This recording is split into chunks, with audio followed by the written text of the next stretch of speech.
Good morning. You want to hear a scary story? So back in the day, I used to babysit for a family that's house was extremely haunted. Two girls, the oldest one I call Luna, the youngest one I call Aura for privacy purposes. Now, I've told an Elf on the Shelf video before about this home with these girls. This is another Elf on the Shelf video in honor of Christmas. This is actually an entirely different year than the last story I told about Elf on the Shelf. Like, this is a different Christmas, a different year. So the mom had asked me, hey, like, can you hide the Elf on the Shelf tonight, like, when they go to bed? Because I was basically staying overnight. I was staying until 5 a.m. because the parents worked very crazy hours, right? And I was like, sure, no problem. Even though I hated that thing and it was so scary to me, I was like, it's fine, I'll do it. She was like, okay, I just have this idea, so make sure you do this idea for me. And basically, the mom put cinnamon in her coffee every day. And so she was like, if you can just take the cinnamon and, make little elf footprints in it and put it on the counter next to the coffee machine and then have it like holding on to an empty cup of coffee. I was like, oh, that's cute, no worries, I can do that. And this particular night, things were going smooth. Surprisingly, there was no interactions with Pete, who was the oldest daughter's imaginary friend, who was actually not an imaginary friend. I had no interactions with Pete, with Bathsheba, with nothing, right? It's like, great, this is gonna be a nice, easy day. I'm scaring myself telling this story right now because I'm at work, but it's still dark outside and nobody's in here, so. Anyways, the show must go on. So the girls end up going to bed, right? And I've talked about this before, but if I was like spending the night with them, we would have like most of the times sleepover parties in the living room, and we would all sleep, like me and the girls would sleep on the couch together because there was like a big long sectional, and so they would be on like one end of it and then I would be on the other end. But I just like this all to be close because of the interactions, like the most I could. And the parents always like let it slide when I had to stay that late, basically into the next morning. Like, they didn't really argue with it too much because the girls were still sleeping, So the girls had fallen asleep on the couch, and the kitchen was basically in the same room as like the living room, just a big open space, you know what I mean? And the girls passed out, fell asleep, had packed their lunch, or I think it was just Luna's lunch at the time, I can't remember, done all their stuff they needed for school the next morning. Because basically when like mom or dad came home to relieve me, I think it was dad in this instance, like he would be the one to like take them to school. I would go home at like 5 a.m. So sometimes I take them to school, but not this particular day. So they're sleeping on the couch and I'm getting everything ready. And I am very proud of myself, right? I'm doing the Elf on the Shelf exactly how she wanted. I'm, tucking its little feet into like the cinnamon I'm putting all over the counter, and I'm like trying to make like little cinnamon footsteps. I made it work and it was really cute. Set it next to the coffee cup. Of course, when I start doing Elf on the Shelf though, everything was normal night, right? Things start feeling uneasy and the girls are sleeping. Even though I can see them, I begin to get that horrible god-awful feeling of like something's watching me. And when I was trying to set the Elf on the Shelf to like look like he was, his little hand was like him leaned against the coffee cup, it kept falling down, which I get, it's a flimsy Elf on the Shelf, but I was like, this is so weird because like I'm setting its whole body basically up against this coffee cup and it's just not sticking. Like, this is very odd. So I'm trying to figure it out, and then from behind me, like behind the living room, is parents' room, right? It's pretty dark in here at this point because, again, the girls are sleeping. And I was exhausted this night. I remember, like, I couldn't wait. And also, I hadn't had many, nothing bad happened. So I felt okay to sleep. Normally, it was kind of hard to sleep in this house. I was exhausted. I'm in high school still at this point, So I couldn't wait to go to bed. I'm tired. So dim lights. And all of a sudden, I come from, like, the parents' room. I hear, it sounded like scratching, like. I'm like, god damn, dude, like, can I literally ever have one day over here where I am not being tormented? And I was like, you know what, I'm gonna ignore it today. I was exhausted and I was like very creeped out because I felt like I was just being watched, and the sound of like nails scratching on something, but I was a little bit numb to it at this point. Like, stuff happened every time I came over to this house, so I'm like, F this, I'm ignoring it. I'm not even gonna pay any mind to it. And then I lay down, and I didn't even go investigate I'm done, okay? I'm done investigating. I'm like, you know what? I'm not going to feed into this. I'm not going to pay any attention. So I get on the couch with my blanket and my pillow, check on the girls, like right on the other side of the sectional. They're okay. We're all like close together, you know what I mean? Like on this sectional, like I can see them and we're very close. So I'm like, great, like, they're asleep. I remember I plugged my phone into like an extension cord of a charger, and I like put the blanket over my head and I go to sleep. I wake up at some point in the middle of the night. Don't know what time it is. Look over at my phone and it's dead. It's unplugged from the charger that was plugged into the extension cord, and I freaking knew I plugged my phone in and I hadn't rolled over it or anything. Like the way I positioned my phone behind my head, it didn't make sense, right? So I wake up and my phone's dead and I just feel very, very uneasy. And I look over and I see Luna is sitting up, and it scared me half to death. I'm like, Jesus Christ, you know, she pops up and I'm like, oh. It's like, Luna, like, what are you doing awake? And she was like, Riley, I'm so sorry. Like, poor Elf can't ever just do what he wants. I'm like, what do you mean the elf can't do what he wants? And I look over into the kitchen. Can't really see much. It's dark, right? So I'm like, here we go. I get up and I turn the lights on. Like, this is what I would do when stuff would happen. Lights, every light would go on in the house, right? I did not, especially towards like this point, I was done playing with stuff. So I'm turning on every light, and Aura, the younger one, is still sleeping through this. And the cinnamon that like I had literally put away and shut was knocked over on the kitchen floor, and it was everywhere. It looked like it was thrown open. And remember I told you like little not paw prints, but the elf on the shelf, like little feet things I was trying to do, the footsteps. There is like a claw mark like this, and it's like dragged through the cinnamon, like through the little tracks that I had made. And I don't know where Elf went. I was like, Luna, babe, like, are you messing with me? Like, this is really not funny. And I think I actually started crying because I was so overwhelmed and tired.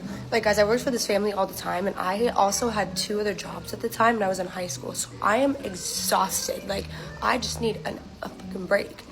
And I just remember I fell asleep with the kitchen light on. I was like, you know, Luna, it's okay, babe. Like, we'll figure it out. We'll find Elf tomorrow. And I get woken up like a couple hours later. I don't even know what time it was. I remember I replugged my phone in, but I was too afraid to look at the clock in case it was like 3 a.m. or something. And I get woken up a couple hours later by the parent. Their dad gets home, and he, you know, lightly kind of like taps me. He's like, hey, Riley, like, good morning. Like, you're good to go. I'm here now. And he's like, hey, can I just ask you one thing? Where's the elf? And if you watch my stories, you know the parents literally don't believe in any of this, and never believed me the whole time. So I never even tried to explain anything towards the end. I was like, I don't know. I did the plan that mom wanted and asked me to do, and I woke up and it's not here. Maybe, I don't know. He was like, oh, okay, like, we'll find it. They ended up finding the elf, like, a few days later, underneath Luna's bed in her room that's across the house. And I know for a damn fact it was not Luna, because Luna admitted to the stuff she did, A. And B, it just didn't make any sense, because Luna was scared when we both woke up that night, and she was like, I'm sorry about, you know, the elf. It's not Luna. And I asked her about it next time I was over there. I was like, did you, you know, like, move? You can be honest with me. And she was like, no, Riley, like, that wasn't me. I didn't take the elf. I don't like the elf. So that's all I ever know. Bye. We listen, we don't get scared, and we don't judge. So all those that go to those illegal clinics to get abortions and you leave your fetus dead because it's not your problem anymore, I have a story for you. Let me tell you guys the story time of this one girl that got an abortion at an illegal clinic. Until date, she's been bleeding ever since, and she can't have kids, by the way. So, backstory. Baby girl found out that she was pregnant at, I think, 4 weeks or whatever. Went to her boyfriend, told her boyfriend, hey, I'm pregnant. They both agreed that we cannot have this child. But girl is like, I'm scared to go to the public clinic to actually get it. So I want to go somewhere where it's going to be private. Sharp. The boy suggests that, hey, one of my friends told me about this abortion clinic that's in a certain area. Let's go there. Sharp. Well, they say the abortion is like 1,250. The boy pays, girl goes, has her abortion or whatever, and everything feels fine. You know, it's safe. They take the baby out. The fetus. They take the fetus out. They put it somewhere. I think they showed her, and she was like, I bet, because they told her that they dispose of these fetuses well. If that makes sense. And then she went home like nothing happened. Cool. Baby girl starts bleeding the night of The night after she had that abortion, she had the abortion during the day, she starts bleeding at night. She thinks, hey, like, maybe it's normal. She calls the clinic and is like, hey, I'm bleeding. They're like, no, it's supposed to be like that. Did you get what I'm trying to say? It's supposed to be like that, but it should stop after like a day or two. She's like, I bet. She's bleeding through pads, mind you. She's changing a pad each and every single hour. As a matter of fact, 30 minutes. She goes back to this clinic 3 days after, because remember, she had an abortion and her family doesn't know. So she goes back to the clinic or whatever, and the clinic gives her pills. She takes those pills and she says it lessened the blood, and they say eventually the blood will stop. Mama, 1 week goes by, 2 weeks go by, 3 weeks goes by. She's still taking these pills that this clinic keeps on giving her, and nothing is working. Her and the boyfriend eventually break up because, for one, she couldn't leave the house. 2, she started losing a lot of weight because of that. And again, she's not telling her family the actual truth or whatever. So I think after some time, her and the boyfriend rekindled or whatever, and they fixed whatever they had, the problems they had. The guy took her to the doctor. She became well again. Right? Because the doctor told her that, no, those pills that they gave you were kind of really strong, and they like kind of tore your uterus, but it's going to be fine, because according to the CT scan that they did on her, he's like, no, it's getting better, sharp, no stress. She thinks she's out of the woods. Now, it's 2 years later, her and that particular boyfriend have already broken up. She's found somebody that wants to get married to her or whatever. And this person pays lobola. This person, they get married, but they can't have kids. Every single time she gets pregnant, she loses the child. And her husband honestly had faith that everything is gonna get better. So every single time she gets pregnant, she loses the baby. And what's crazy is she gets pregnant, like, mind you, she got pregnant a lot during they had faith. So like, she kept on getting pregnant. Sometimes she didn't even know how she got pregnant, but she got pregnant, and the husband would be like, yeah, isn't we're trying. Kanti, there's something deeper to it. And then there was this eye-opening time. She got pregnant and she made it to 7 months, and the baby, obviously she lost the baby. Went to the hospital, they cleaned her, and then the mother-in-law suggested, no, let's go to a traditional healer, or let's go to the traditional side of things so that they can clean you, whatever. They go to a prophet. When they get there, the prophet obviously starts prophesying first before they clean her, and they ask her, like, what did you do? Because I'm hearing a baby that's crying. And she's like, I don't know what you're talking about. Maybe it's the miscarriages that I've had. And the lady laughs and is like, no, yes, you've had miscarriages, but what exactly have you done? And so the lady was like, remember the boyfriend that you had, what did you and him do, right? And she looks at, like, obviously inside of the consultation room was her and her husband, and now she's trapped in a hole, and she has to tell the truth, because I think if she had not went into the consultation room with the husband, she would have tried to fix things herself. But the husband is here. Time for lying is out of the door now. So she tells the lady, hey, we went to this clinic, this is what happened, whatever, I bled, whatever. And she's like, did they tell you what they do with your guys' fetuses after? She said no. And she's like, that clinic sells those fetuses to a certain traditional healer. These people are not from South Africa, number one. They're from another country. And this person has another traditional healer from another country that he's selling these things to. And they are making money, like gang money off of this, because guess what? When somebody comes looking for a snake or whatever, something to give them money, they use your guys' fetuses. When somebody wants to bewitch somebody else, they use your guys' fetuses. They basically dry them up, crush them, turn them into muti, and they use that particular muti. And she's like, they sold your fetus same day, and somebody came that same day, and that person was a ritualist. That's why you are getting pregnant so many times, because you are helping that person generate money. Sometimes you get pregnant without knowing, because there's a thing of his that sleeps with you because they need those babies from you. And he's like, that's the reason you're bleeding nonstop for one. That's why you bleeded nonstop for one. That should have been an indicator for you. You should have fought it that back then. But now, So the lady told her, like, you have to pray your way out of this one. Like, you have to make sure that you pray like nobody's business. And she's like, there are scary things that you're going to see. You have to make sure that you stay strong. Because even if you say that it's okay, you'll just stop having babies, you're still going to get pregnant because that man's thing is sleeping with you at night and you don't know it. So in order for you to fix your things, you need to pray. And she's like, they told her that they went to the water, right? You know, some spiritual people, they go to the water to pray. So they took her there and they told her, kneel down. Whatever you see inside that water, you have to grab it and bring it to us so that we can bring back your baby back to you, and we can do something so that once we get that baby back spiritually, of course, that person can't mess with you anymore. Imagine somebody that you don't know is using a baby that you aborted. How do you fight somebody that you don't know? And it's not all traditional people that do this. So you guys better be careful, eh? And she's like, she knelt down, they poured water on her, and she felt like she was drowning. But she's like, during this period where she felt like she was drowning, she saw herself swimming, and she saw a snake that was covering an egg, and the Sangoma told her, whatever you see, grab it. So she's like, she had to fight that snake, but she was fighting it spiritually, because the people that are seeing her in the physical realm see her kneeling down and they're just doing nothing but pouring her water. So the traditional the prophet was like, once she opens her eyes, you know that she got it. If she doesn't get it, she's going to die.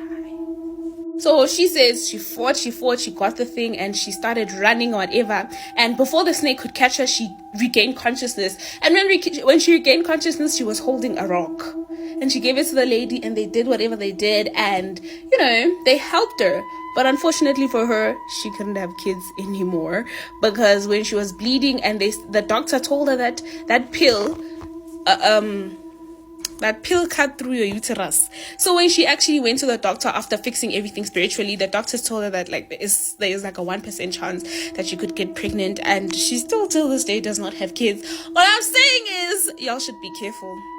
You guys should be careful. Go to that illegal abortion clinic at your own risk and tell them to give you a fetus and go home with it, or do whatever. Discard it where you know that it's safe and nobody can reach it, because you guys. Let's read some scary sleep paralysis stories. And if you hear noises in the background, it's just my kitten. She is very energetic this morning. I knew there was a thing in my closet, something really evil, but I also knew I was dreaming and I should face my fear. I tried to look directly at the closet door, but if I moved my eyes, my head would turn away. No matter how hard I tried, I couldn't look directly at it. Then I woke up in a cold sweat. At first, I felt really relieved that it was over, but very shortly after, I realized it wasn't a dream and there was really something in my closet. I was laying down on my back and couldn't move, and I didn't really hear it, but I could kind of feel this sickening laughter wash over me and through me in waves. All of a sudden, the thing throws a human head at me and it lands on my chest face up. It was this girl I knew in high school. Up to this point, I was kind of holding it together, terrified but not panicked. Well, I lose it now. I can't even scream. All I can do is make these grunting sounds. And I'm wiggling and straining, trying to rock from side to side to get it off me, but I can't move. This seemed to last maybe a minute or two, and then I really woke up. It was so traumatic that for weeks I would be scared when I woke up, that I wasn't actually awake and something horrible could happen at any second. It still makes my skin crawl when I think about that laugh. The thing is, I had never heard of sleep paralysis or night terrors at that point in my life. I thought I was losing my mind. Freshman year of college, I was semi-dreaming. In this dream, I'm sitting on a bench with a hallway in front of me. My wife was next to me. Mind you, I have no wife and no girlfriend. Nonetheless, I knew this was my wife. She was holding our child. At the end of the hallway, there was a mirror. I look up at the mirror, see my wife and child there. I look back down at my baby. The baby turned to charcoal and blew away in front of my eyes. I looked back into the mirror and there was a wispy old woman looking back into my eyes. Then, while making eye contact, she screamed the most blood-curdling scream I could ever imagine. I woke up completely unable to move. I was terrified.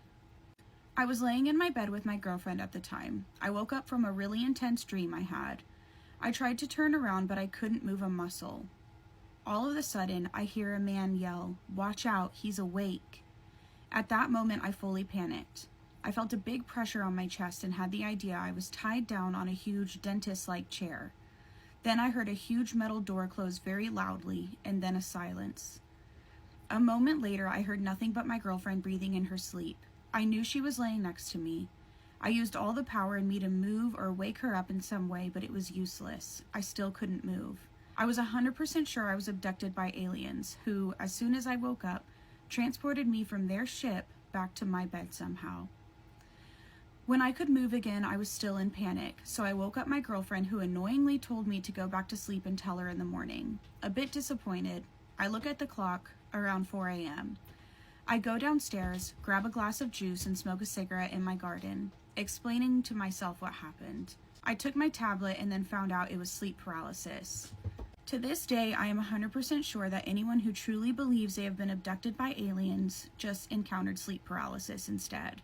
One of my many reoccurring dreams involves some sort of evil entity or spirit in my room. I've had this nightmare many times but never managed to see the form of the entity or whatever it is. I only feel it when I enter my bedroom, kind of like walking underwater. I feel heavy and my body can't move. I was having some kind of nightmare, can't recall exactly what. Sort of like a lot of quickly flashing scenes of demons and ghosts and stuff trying to kill me. The kind of dream where you're completely horrified. I heard something kind of jostle me out of sleep and turned my head to see a translucent child with a burned face just staring at me. Super graphic burns, like wet looking. Eyes gone, but somehow still looking at me. I couldn't move or scream or even close my eyes. My body was refusing to obey any of my commands, and for an irrational moment I wondered if I was dead or dying somehow. The child with the burned face reached out to touch me, and I damn near cried. I was panicking so hard. I've only experienced what I believe to be sleep paralysis once, and still think about it to this day. I'm in my room looking at a double of myself laying in bed sleeping, while a large, shadowy figure stands over my sleeping body, not doing anything but standing there and staring down at me. I start screaming at myself to wake up, to get out of here, etc. Then all at once, it's like I couldn't breathe or move as the creepy being turns and slowly stalks over to me. He has no facial features.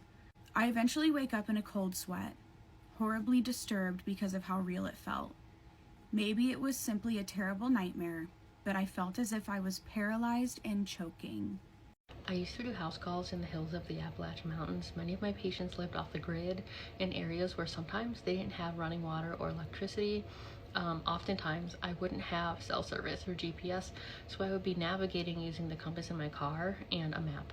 All of my stories are changed for the sake of HIPAA and for the sake of storytelling.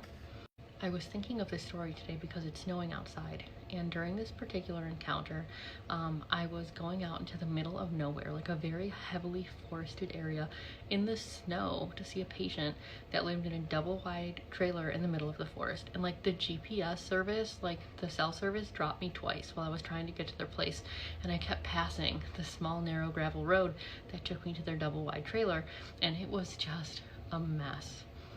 So I arrived at the patient's home, I knock on the door opens like an inch, and the gentleman inside, we're going to call him Mr. Boone. Mr. Boone says, "Are you alone?" And I said, "Yes, I'm the nurse practitioner here to do your house call." Closes the door, opens the door back up, tells me to come in and have a seat. I sit down, and it's almost like he mimics me exactly the way he sits down. And then, I'm talking to him. I use my hands a lot while I'm talking, and it's funny because he starts doing the same. The gentleman looks fine. I suppose it's what you would expect of someone in their mid-80s, with one exception. This person does not blink. Their eyes are wide open, and there's like tears coming down their face, as if their eyes are so dry that they need to blink, but they can't. I finish what I'm doing. We do the visit, we complete the visit. I'm still kind of thrown off by the fact that this person does not blink at all and refuses, despite me asking, to address it, So I stand up, he stands up really quickly, and he said to me, "I'm still learning him." And I'm like, what? And he says, I'm still learning certain things. Like, okay. Is there anything in particular you need to understand post-op? Like, and he's still looking at me with these super wide open eyes. Like, they're starting to get pink, tears running down his face. And he takes a step towards me, and I take a step back. I'm like, you're starting to freak me out now, right? And he had said, like, I got the voice right. And at this point, I'm just like spiraling. I'm like, what the hell are you talking about? He goes, I have the voice right. I can do the stand right. But you notice everything. And I was like, no, we're not doing this. No, man, I did my job. I'm done. I'm through. There's no reason for me to be here anymore. I've already got my bag in my hand. I had already stood up like I told you. I walked backwards to the door and out, gone. I'm going to my car, right? And then I hear someone call out to me, you forgot something. I didn't forget anything. And that wasn't his voice either. That is not a man's voice. Most unsettling, messed up thing I wish I could explain to you. Got to my car, got in my car, drove away. I actually still have a picture of the road leading up to that double wide trailer because I thought I perhaps might have to come back again, and I had such a hard time finding it. And I still wonder, like, from time to time, if that patient was like sitting down when I sat down and standing up when I stood up and like walking with me, like almost trying to pick up on small nuances. And it makes me wonder, like, did they just not understand blinking? Like, could they not mimic the blinking? And so they couldn't look as natural as they were trying to be. I never believed in skinwalkers. Never. Right? Like, come on, that's kind of a far cry. Like, let's be serious. But I wish I could explain to you how strange this person was. It was such an odd visit. I didn't end up going back. I never had to go back to that person, which is excellent because I don't think I really wanted to. What would cause 5 men to abandon a warm, safe vehicle in the middle of the forest?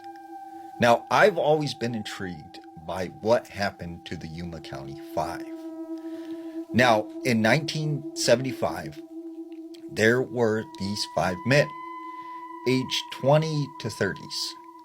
Now, these 5 men all had intellectual disabilities, but they were in very sound mind. They were very smart and intelligent. One of them, Gary Mathias, even had a military background. So one night, they decide, all 5 of them, to go to this basketball game. They drive to Chaco, California. They go to this game, and then afterwards, they are seen at a gas station where they are getting snacks. From there, the last time they are seen is going onto the highway. The next morning, their family is worried because they never returned. So they contact the police. The same day, they find the vehicle that they were all 5 driving in, 70 miles away from where they were last seen, in the wrong direction, up on this mountain, on a mountain road, in the middle of a snowstorm. And the vehicle is just abandoned in the middle of the road. For some reason, they left the safety and confines of the vehicle, and they ran off into the forest. The window was down, the snacks, their coats, everything was still inside the vehicle. So they sent out a search and rescue team, and the weather is too bad, so they had to call it off. After the weather finally breaks, they discover one of the men. He is found in this Forest Service trailer. He's laying in the bed. He's wrapped up in all of these white sheets. He has frostbite on his feet, and it appears he has passed away from starvation. But the weird thing about this is within a few feet of him are all of these cabinets that contain a year's supply of food. Yet, for some reason, none of these cans were ever touched. They find the other 3 men very close to the trailer. All of them seem to have passed away from the elements, which is also strange because inside this trailer is a gas can, propane tank, matches, several things to be able to start a fire, but yet they never try to keep warm or start a fire. The one man, Gary Mathias, he was never found, and still to this day he's missing. No one knows what happened to him.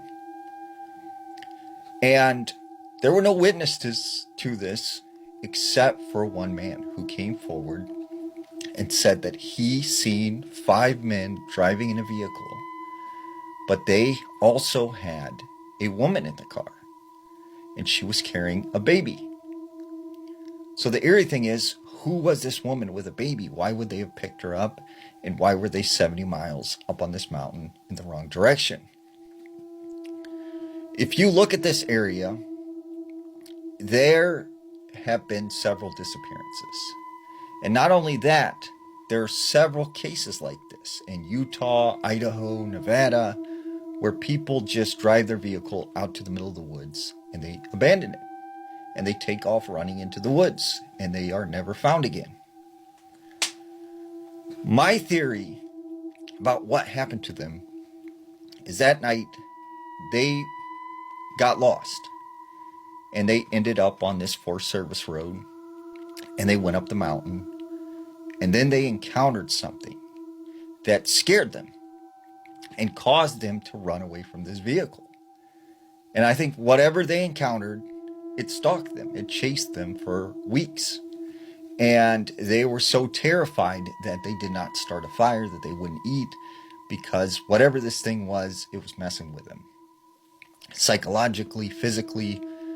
And I think there is a lot more answers to be found in the Plumas National Forest. So what do you think? What happened to the Yuma County Five? If y'all like conspiracy theories, scary stories, anything like that, you should definitely follow me because I post damn near every day. So this was when I was in I think I was in 11th grade. And I used to get out of school at 3:30, but I would leave school before 3:30. I would really get out at 1:10 because I didn't have a full 10 periods. I mean, I didn't have 9 periods.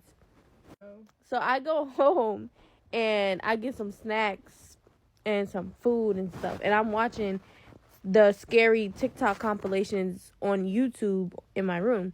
And I'm just chilling, eating, watching it. And around this time, I used to love being home by myself because that was the only time, my house would be quiet. But my youngest brother, out of all my siblings, will get out of school at 3:30. So, he will be the first sibling to get home before everybody else. But until then, I was there by myself. So, as I'm watching the freaking TikTok compilations, I start hearing, movement in, the kitchen and the dining room area. And I'm hearing, weird movement. It sounds like it's a person, but I'm the only one home. But I have dogs, so I go and I check to see if it's my dog's making any noise. And they're just laying down. They're not even paying me no mind, so I know that they're not hearing the same thing that I'm hearing. So I go back in my room, and I press play on the TV, and I start watching my videos again. And now I hear, a big-ass thud. It was so loud, and I felt the house, shake a little bit because this house is pretty old. So, anytime you stomp in the house, you feel it. And you can hear the dishes in the kitchen move and all that. So, I heard a big thud in the kitchen. So, I get up to go see what it is because I'm supposed to be here by myself. And I know damn sure the dog ain't jumping like that. And I get up. And I don't hear or see nothing until I start walking into the dining room towards, the entrance of where the front door is. And by the front door is steps that go into my parents' room. So when I get in that area, I don't see nobody, but I hear somebody run up the steps, like stomping mad fucking loud, running up the steps quick as hell. So now I'm scared. I'm debating if I want to go up the steps or if I want to just go back in my room and call it a day. I ended up going back up the steps into my parents' room because I'm like, nah, like, I know I'm not tweaking and I'm just trying to show it that I'm not scared, but I low-key am scared. So I go upstairs into my parents' room and I check their room and there's nobody up there, of course.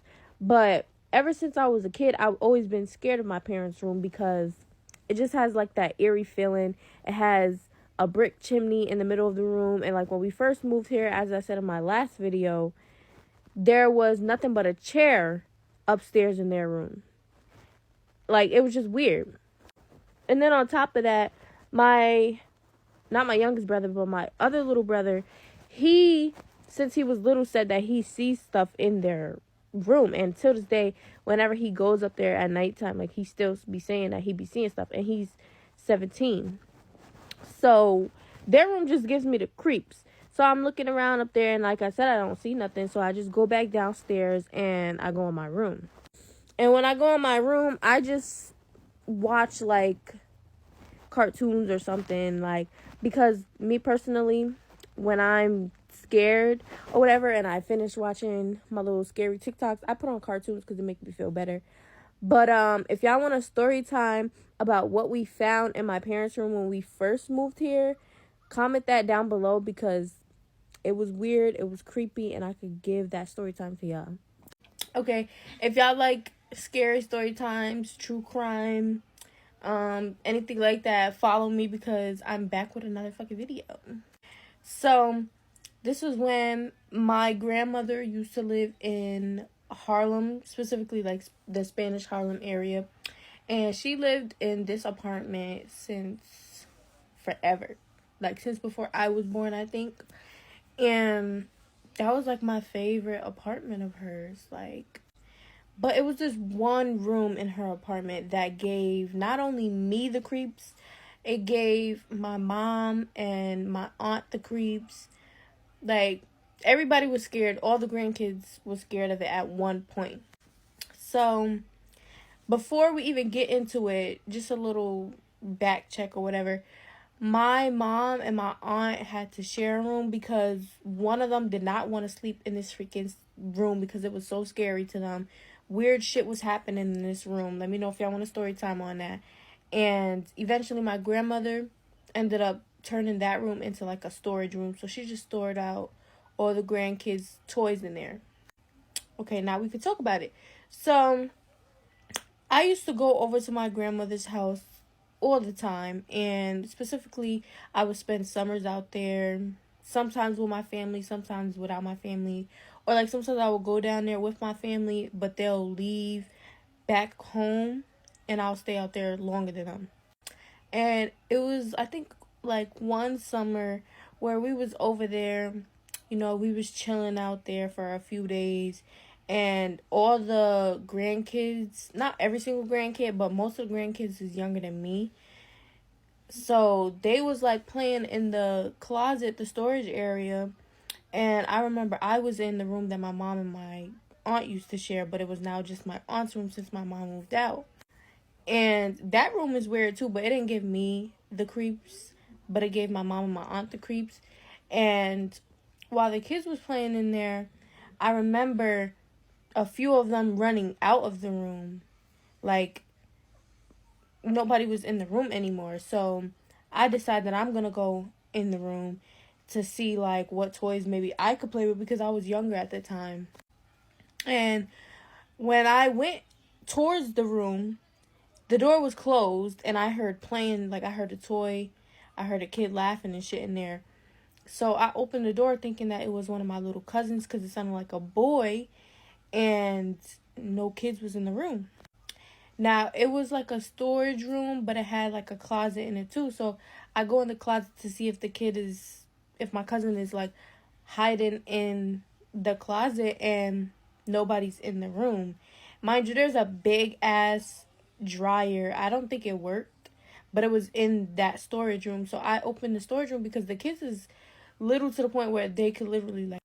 I had a surgeon email me and tell me that he saw not only a mermaid, but a jinn mermaid. Obviously, I cannot reveal his identity because he is in the medical field and he doesn't want this to get back to him at all. He wants to remain completely anonymous, but I'm going to tell you exactly what he saw and how he saw it. So we're going to call him Adam for the story. So when Adam was about 7 or 8 years old, he often accompanied his father and his aunt on trips to Detroit for his cousin's medical care. The reason that they had to go on these medical visits is because his cousin, when she was younger, stuck her hand in a metal fan and lost 2 fingers when they lived in Pakistan. So after they moved to America, his father would often drive his aunt and his cousin to Detroit to get medical care. Now, these hospital visits were obviously boring for Adam, and so sometimes to pass the time, his father would take him on drives nearby the hospital. One place they would often visit was called Belle Isle. It was an island park in the middle of the Detroit River. There was this road that looped around the island, and him and his father would just talk and listen to the radio as they slowly drove past it. It was during one of these drives that something happened, something that he has never been able to forget. As they're driving along the river, he notices something in the water that immediately just felt wrong. He's looking at this thing and his mind is just not grasping what he's seeing. It appeared humanoid in shape, but larger than a person. It was not a mermaid in the way that cartoons or movies depict them, but it was like the closest thing that his childhood mind could kind of refer to. The coloration really stood out to him. It was like this greenish blue tone that did not match the river or anything else around it. What kind of unsettled him the most, though, was not the shape, it was the feeling. He had this distinct feeling that this thing was looking directly at him, and he does not know how he knew that. He could not recall facial features, but there was an unmistakable awareness. He knew that he was seeing it, and he also knew that it was aware of him in return. There was no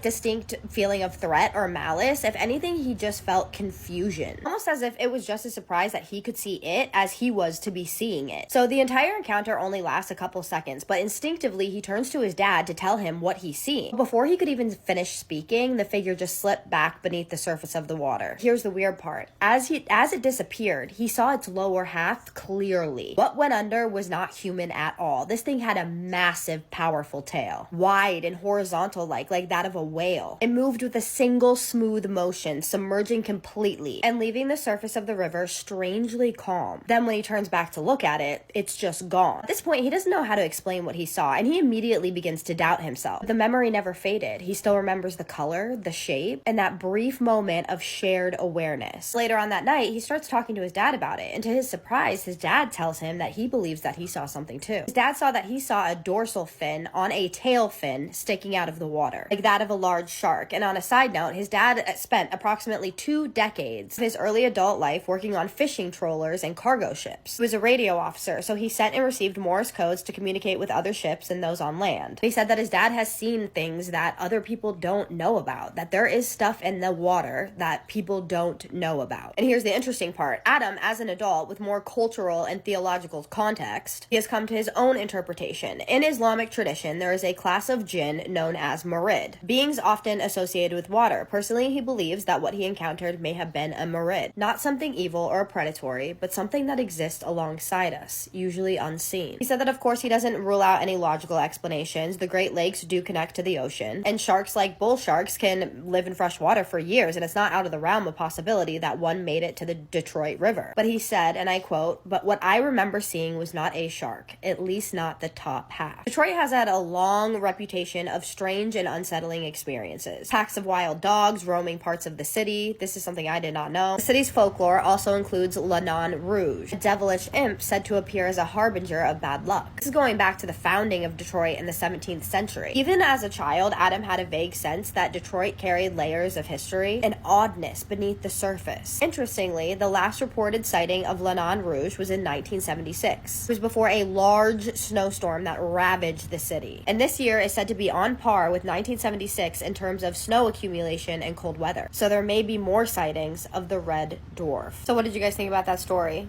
I do not feel good right now. I don't know if you guys can tell, but I have been sick now for 2 days and it is awful.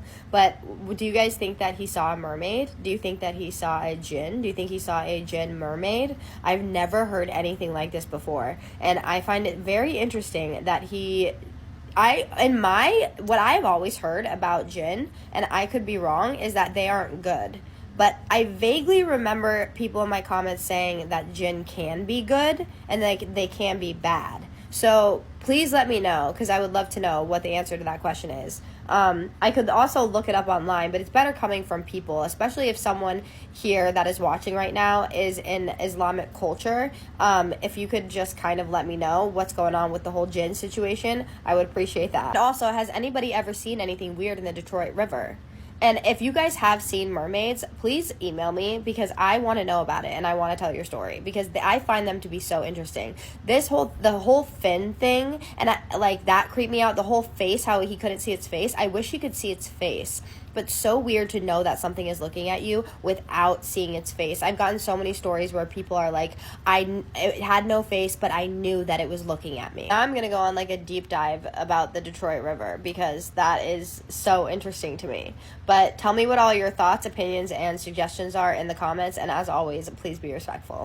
Whether you've been here, you've been following me for a little while, or this is your first time, jumping into this video, showing up on your For You page, you need to stick around, because this is a very important message.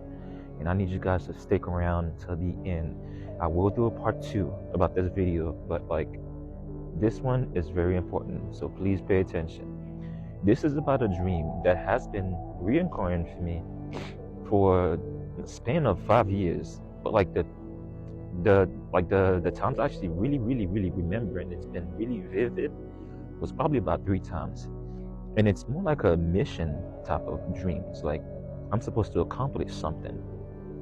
So stick with me, because we're about to get to some very big details here. You guys remember that I've been talking about the fact that we live in a prison planet, a prison world, pretty much, prison universe, if you want to go that far. That us human beings are actually being harvested on, from our energy.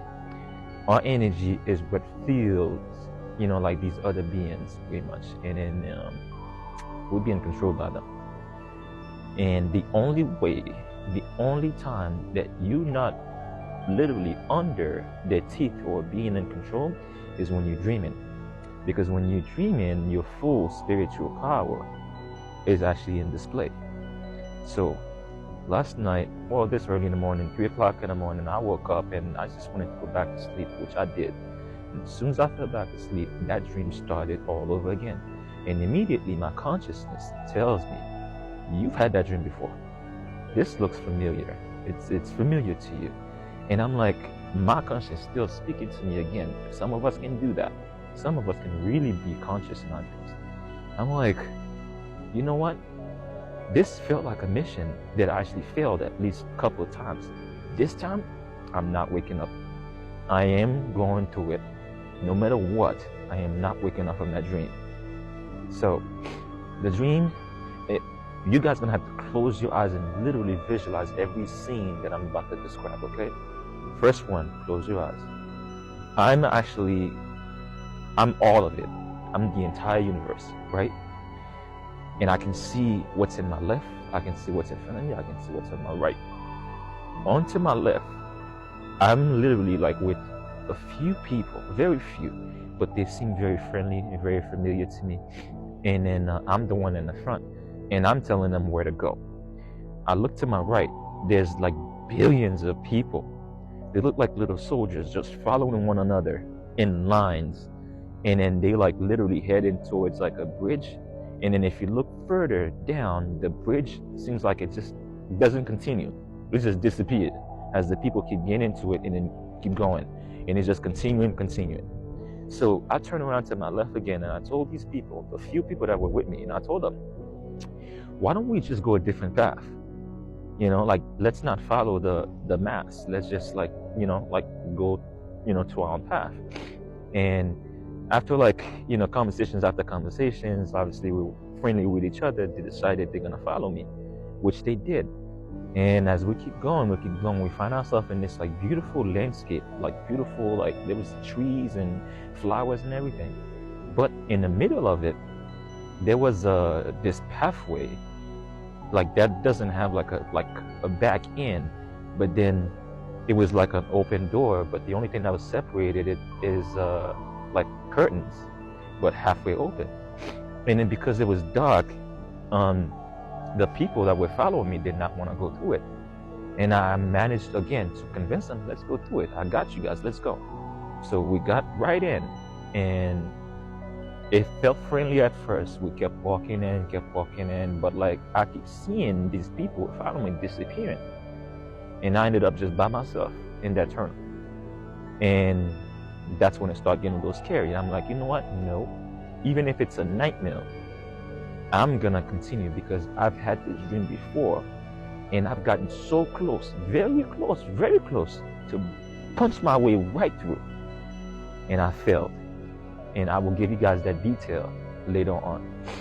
And so I kept walking and walking. As I'm walking, it's getting darker and darker. And then all of a sudden, that's when it started getting even scarier. I kept hearing screaming, people in pain. And 1 second, I heard what sounded like a heavy pair of feet chasing me. And I couldn't see what was chasing me, so I took off. I'm like, I'm not gonna turn around, I'm gonna keep going forward. So I kept going forward, and then eventually I saw some light, and then it was like a double door in front of me. I punched through that double door, and I turned right back around. And I'm pushing the double door to close. You can see I can feel the heaviness of something trying to push the double door and get to me. But I managed to actually grab the latch, close the door, and I kept going. And then the second scene actually was literally like I can see what was in there. It was lights, and then there was a bunch of people. They looked like zombies. Like they had their heads down like this. They were not moving at all. And I remember the dream, like I'm trying to like squeeze right through, so like I'm not touching them, they're not touching me, but they weren't moving. But they were actual people. And then I saw again another double door. I punched right through it. But this scene was actually different. Close your eyes again. I'm gonna describe exactly what I saw. It was like a facility, like somewhere it's like a lab where they like do like experiments on different beings, or mostly humans, because that's what I saw, in different rooms, laying on like hospital beds with stuff attached to their head, stuff attached to their chest, kind of like they messing around with their consciousness, with their bodies or something like that. But then there were actually workers there, like doctors with white coat on and badges and stuff. But this scene was different because they actually witnessed me. They were aware of me. And then they were furious that I was actually there, to a point where they started to fight me. I'm talking about trying to put me to the ground, trying to put me on like handcuff and zip up, just so they can get me out of there. And I was fighting my way. Out. And I fought these doctors so bad that I managed to, like flee my way from that scene. Saw another double door, punched right through it. Once I did, found myself in another scene where the people who were actually there was actually very friendly, very familiar faces. That like I saw two of my coworkers. One of them was actually Susan, an older woman, older lady that like she treated me like I was a son. I'm talking about in this reality, like this physical world, like this lady treated me like a son, and I saw her in that dream, and she was like trying to convince me, like, "Hey, Ben, you need to go back, because if they catch you, you're gonna be stuck here." She's like, "I want you to go back because I don't want you to be stuck here. Just turn around, act like nothing, nothing ever happens." And I was so determined to finish the dream that like I'm like, no, I'm gonna continue. So I walked right past her, and there was another double door. Opened that door, and the next person that I saw behind these doors was Peter. Peter is another co-worker of mine. When I first came to this state that I live in, and got my first like job out of like college and stuff, and he was very mean to me. He was older, probably in his 60s, maybe going to the 70s. But he was very mean to me because they demoted him and they gave me his position as a supervisor where I was working at. And he hated me, like because of that. And it makes perfect sense in that dream that he was trying to fight me. I'm talking about we were like wrestling and punching one another. You know, he's trying to stop me from going where I'm supposed to go. And I managed to actually push him, you know, like to the floor, and I ran. And he got up. He was running after me. And the next scene, I saw this like long, like stairs, and something tells me like, if you get up the stairs, you'll be free from Peter. So I did. So I got up the stairs, climbed up, and as soon as I got there, another double door showed up. So I pushed these open, and I kid you not what I saw.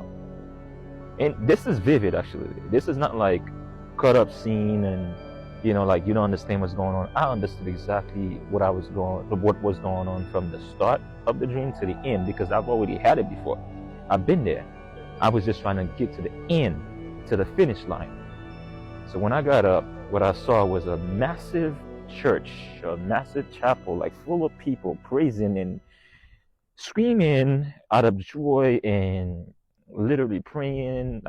It was just like, I've never seen a church like this ever in my life. But like, I didn't want the people there to see me, so I started going like in the corner and trying to like, you know, like kneel down a little bit as I'm crawling so they don't see me. But then I look up and I saw what exactly I remember from the past 2 times I actually had that dream, was literally like a room on top of the church that I had to get up to. And I had to climb up, and I started climbing up, and I started to get really tired of climbing up. I couldn't reach the top. And I looked down. What I saw was a bunch of family members. I'm talking about sisters, brothers, cousins. And I saw a couple of friends of mine, like Steve, who was the guy who actually stopped me from getting bullied since I was in Haiti. You know, and he moved to the US, I moved to the US, and we still friends, and I saw him as well. And they start to notice me, and they start to like actually motivate me to keep going. Ben, you got this, keep going up there. And there we go. I managed to actually hop up, and I got to that little room. Once I opened the door to that room, the scene changed. It was more like corporate people now. They were wearing suits, they had iPads in their hand, they had like notebooks in their hand, they were like taking notes, talking to each other. And I was trying not to let myself see, and so I'm like trying to hide in corners and stuff. And then there was like 2 ladies, a black woman and a white woman, and then they were both like, again, like corporate looking, and they were actually walking towards me. So I hid in the corner by a closet, and then they walked by, and I ran down the hall to exactly where the finish line is. So in both of the previous dreams, the finish line, as I'm describing it right now, is a door. It's like a golden looking type of door. And once you get there, you meet this being. It's this tall woman. I'm talking about like now, this is memories from the past couple dreams. And I met her in these 2 dreams. As I'm standing in front of her, she is telling me that I can't get past through her. She is telling me that I don't belong here. I need to go back. Either I go back or she makes me her slave. And then I remember the past couple of times I actually had that dream, I ended up going back. Okay? But this time I was determined that like, I'm not going back. So once I got up, I knew that I was going to get through that door, and I was going to confront her. So once these 2 ladies went by me, I started running towards that door. When I got to the door, I couldn't open it. It was not like the first 2 times. So now I'm looking for like some type of key, something to actually open the door. And there was like this little jar right next to it. I opened it. It was like this tiny key. I grabbed it. As I'm like ribbling around trying to open the door, I could hear these 2 ladies coming back into the room. So I ran to somewhere to actually hide. I found this little closet. I opened the door and I ran into the closet, sat right there. And then the white lady actually was the one who actually opened the closet door. She saw me. And then she said, "You don't belong here and you need to go back. What are you doing here?" And then I had the key firm in my hand. And as she turned around, she's trying to tell the other lady that hey, I found an intruder, someone who's actually hiding in the closet. I put the key in my pocket. And then that was the end of the dream, guys. I just woke up. I just woke up out of my sleep. And then once I woke up, I wasn't like mad about, the end of the dream. I just thought that I found something. I found something. Maybe the next time I have that dream is going to be different. Maybe I will never have that dream because I found exactly what I was looking for to actually break through. What do we call it? The prison planet, the Matrix. Stay tuned for part 2. We've all been really intrigued with all these stories I've got about Rob the search and rescue officer's creepy experiences on the job. So this story Rob tells is actually one of his fellow search and rescue officers' stories. And it's about those creepy staircases in the woods. Rob says that his buddy had a more up close and personal experience with one of these. Rob says that his buddy has been an SAR officer for about 7 years at this point. We're going to call this guy Tom. Tom said very similarly to Rob's case, when he first discovered the stairs in the woods, he was told by his trainers, don't ever go near them, don't touch them, don't go up them. And for the first year, Tom listened, and then after a little while, the curiosity got the better of him, and he decided he was going to take a closer look. Tom and his team had been searching for a missing teenage girl, and they were about 10 miles off of the trail. Tom said that the dogs had caught a scent, and everybody was sort of following in the one direction, and Tom decided he was going to lag behind. He had noticed the set of stairs off to his left, and he approached them. He said that they looked like they were from like a brand new house, like a set of stairs that were inside of a home. He said it even had brand new, clean looking white carpet on them. Tom said that as he stood there, he was expecting something weird to happen because of the stigma about these stairs. But so far, nothing was really peculiar or odd, other than the fact that there are these pristine stairs in the middle of nowhere. He said that there weren't any debris on them, no dirt, no leaves, no insects even appeared to be anywhere on or near these things. So at first, Tom decides he's going to touch the stairs, and he reached out and put his hand on the carpet, and he said it felt just like that really starchy feeling of fresh new carpet. Then Tom made sure that his radio was on and in hand, and he took his first step onto the stairs. As he climbed each step, and he was absolutely terrified because of all of the unknowns, but he kept going. Tom says that he got to the top and then just stood there for a while, and he was just looking around, sort of expecting something to happen. He was absolutely terrified, but he was also really curious. He was expecting to be winked out of existence, maybe teleported somewhere, or seeing a huge UFO coming out of the sky to take him away.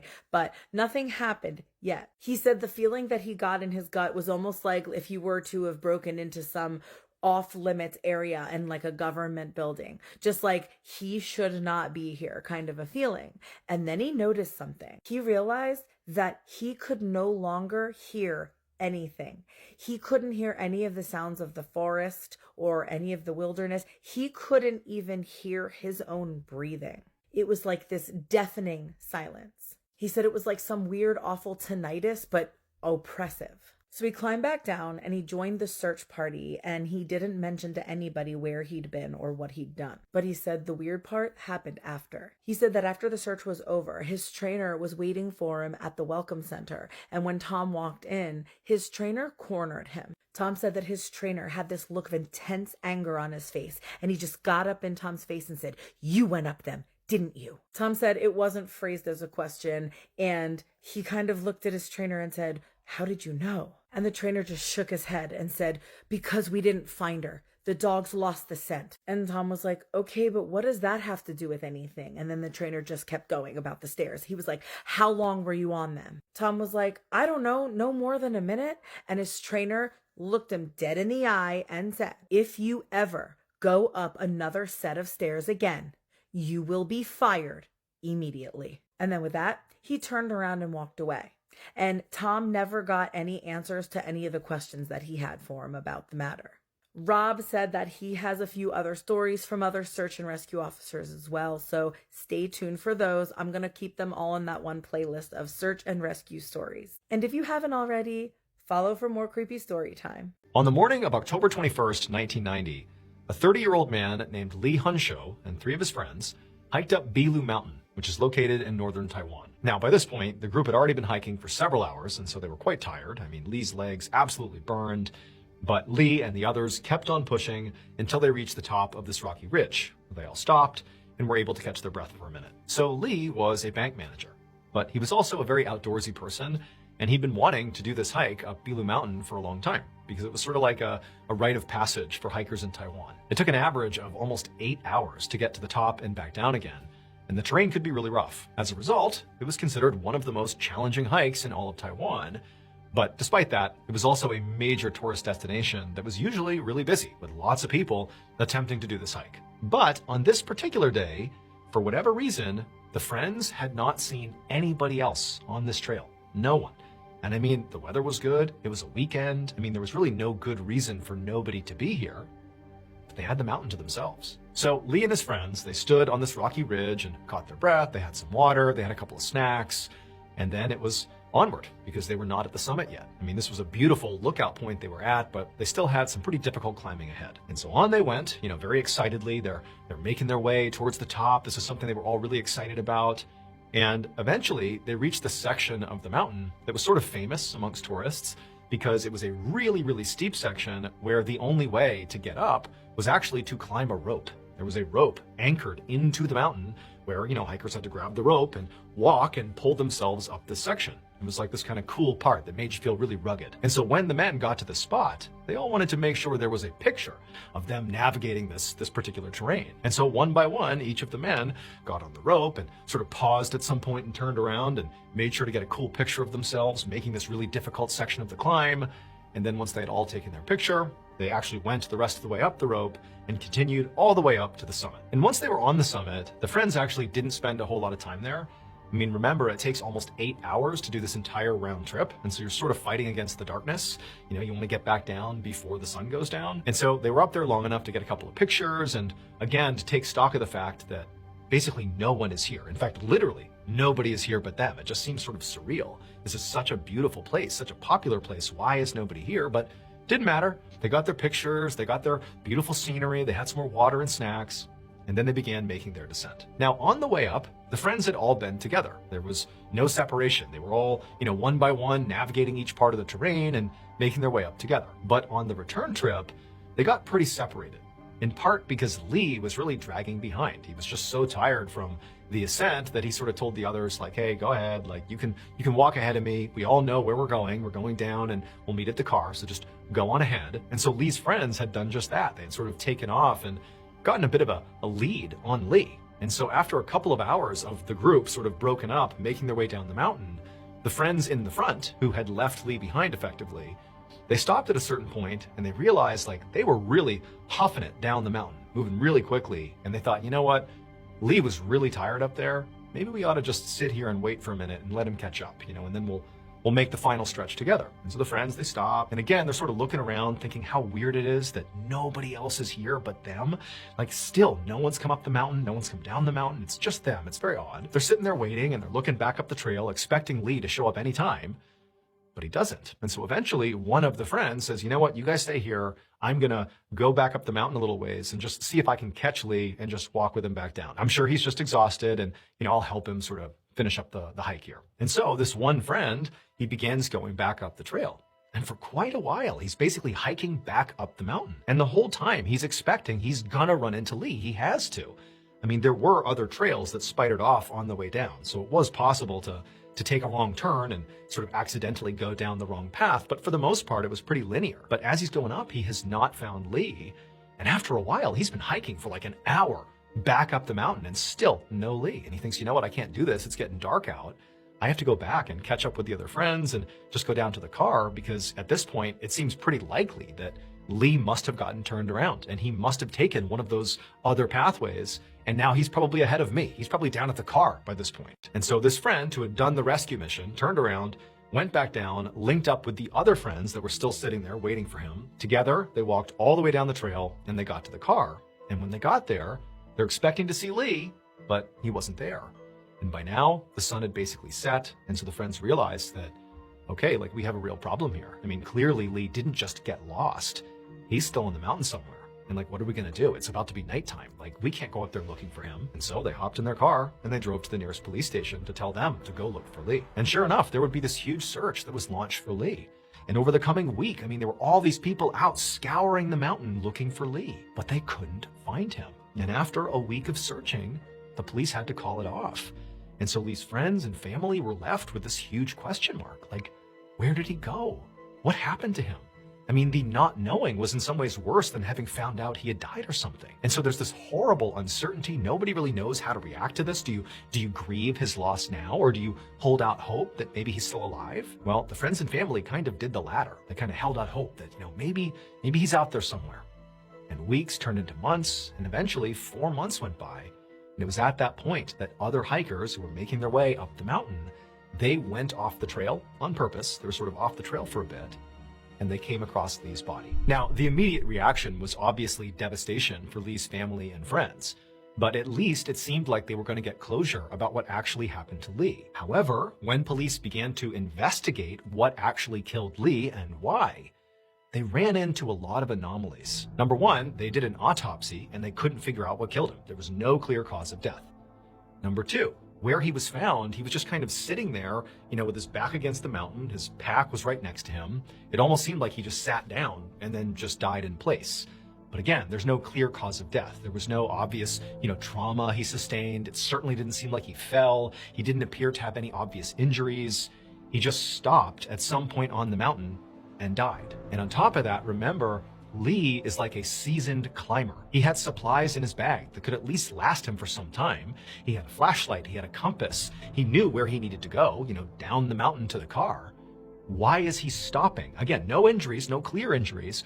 Why is he stopping right there until he dies? It just didn't add up. But then there was another very strange development that sort of took the story in a totally new direction. One of the friends who was with Lee on that doomed hike, the one who had the camera that took pictures of all of them climbing up that rope and took pictures up on the summit, he went and got his pictures developed shortly after Lee had been found dead. And when he went through the photos from their trip, he could not believe what he found. Here is the photo of Lee posing with that rope. And if you notice, at the top of this segment, there's a person clearly up there looking down at Lee and his friends. But remember, they didn't see anybody else on the mountain the entire time they were there. And they certainly did not see that appears to be a young girl in a red jacket, right at the top of the segment they were in when they were taking those photos. They didn't see her. They would have absolutely communicated with her, but they didn't see her. And so they have this photo of this girl in Lee's picture, but she wasn't in any of the other photos. She was just in Lee's. And making this even stranger is there was this myth about this mountain, that there were these spirits on this mountain that would sometimes target hikers and lead them astray away from their friends off the trail, where effectively they would die. And wouldn't you know it, it seemed an awful lot like Lee was led astray and just sort of sat down and died on the mountain shortly after that picture captured this girl in red looking down at him. Around 4 p.m. on August 20th, 1975, an 18-year-old boy named Michael McQuilkin hiked up a massive granite rock called Morro Rock, which is in Sequoia National Park in California. Michael's 12-year-old brother Sean and his 15-year-old sister Mary were also on this hike with him, but currently they were lagging way behind, and he could just tell it was because they were tired. Now, the hike to the summit of Morro Rock was only a quarter of a mile. This is a pretty short hike, but it was really steep. And Michael, despite only being 18, was sort of a pretty seasoned climber. He had just hiked 200 miles through the Sierra Nevada mountain range all by himself. And so for him, this terrain was no big deal, but he knows his siblings are not big mountaineers, nor are they pretending to be. And so he thought, okay, I'll wait, I'll let them catch up. But as Michael waited, he started to notice that the sky was getting pretty dark. Now, he had checked the weather before coming out here, and there was not supposed to be a storm, but it was sort of undeniable that something's happening. This is not normal. It's getting pretty dark and windy. But Michael told himself that, maybe there's just a little pocket of weather and it'll pass. This can't be a big deal. And then eventually his siblings finally caught up to him. And then together, just a couple of minutes later, they were right at the summit. Now, by the time they were on the summit, they're looking out and the view is spectacular. But now it's becoming increasingly apparent to all three of them that this weather system, whatever's rolling in here, is pretty big and pretty bad. This is not some passing little thing. The sky is like pitch black at this point. But before they left, they just wanted to take a quick picture. And so because they didn't have a tripod or anything, they actually had Mary just take a picture of Michael and Sean. It was the best they were going to do. They couldn't really get a group shot. And so Mary snaps a photo of the two brothers. And then after taking this photo, they put the camera away and they're about to begin their descent when suddenly, all around them, everything turns bright white, and there's this loud cracking sound, and then Michael is thrown to the ground, and before he has any idea what's going on, he's looking over, and he sees his brothers on the ground, his sisters on the ground, and in fact, he sees smoke coming off of Sean's back. And that's when he realized they had just been struck by lightning. Now, Michael didn't really know if he was badly hurt or not, but he was able to jump right to his feet, and he felt like he was basically okay. And his sister also, she was able to stand up, and they're obviously both disoriented and shocked. But Sean, I mean, he's in a heap on the ground and is literally smoking. It seemed like he really took the brunt of this lightning strike. And so Michael and his sister, they scooped Sean up, and together they hustled down the mountain.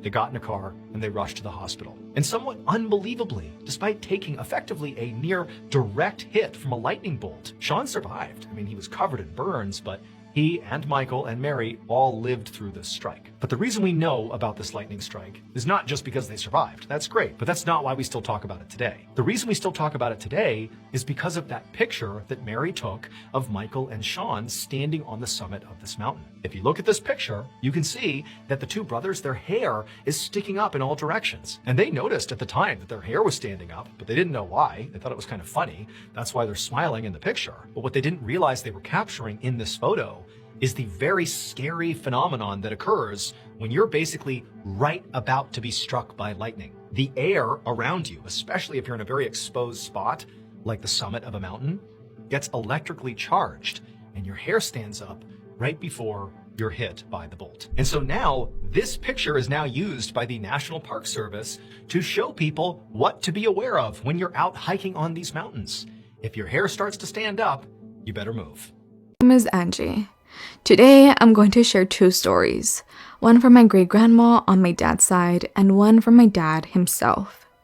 These happened in El Salvador, in a canton, a very small rural town, and the one they lived in is known for being haunted. This happened in the early 2000s. My great-grandma woke up around 3 a.m. to take her husband to the hospital because he was extremely sick. Since their canton was so far and isolated, they had to walk 2-3 miles just to reach the bus station. There were no cars, no help nearby, and almost no lights, just darkness and a few dim lights very far away. As they were walking past a granjeria, a farm, she began to feel extremely uneasy, like something was following them. She didn't want to look back because it was pitch dark, and she didn't want to scare herself even more. But the feeling wouldn't go away. Finally, she turned around. And that's when she saw it. El Cadejo. For the people who don't know, El Cadejo is a supernatural dog-like creature. The white Cadejo protects people, and the black Cadejo is evil. The black one has red eyes and attacks travelers at night. My great-grandma saw El Cadejo Negro, huge, with glowing red eyes, growling at them. She immediately froze. She wanted to scream, but nothing came out. After a moment, she grabbed her husband and tried to run while praying. And then, from a distance, she saw a white dog approaching. El Cadejo Blanco. The white Cadejo ran straight toward the black one, and the two creatures began growling at each other. My great-grandparents took the chance to run for help while the two Cadejos confronted each other. Thankfully, they made it out safely. Now, this next story is one my great-grandma recounted to me, something that happened to my dad years ago. Back when my dad worked as a detective in El Salvador, he would get home around 2 in the morning. One night, he was a little drunk, and since he lived in that same small canton, he had to walk about 2 miles from the bus stop to his house. As he walked past the same farm my great-grandma had mentioned, he saw a figure in the distance. A woman standing in front of the farm, wearing a long white dress with messy long hair, and her head down like she was crying. The moment he saw her, he sobered up completely. When he got closer, he heard her crying and saying something like she was asking for help.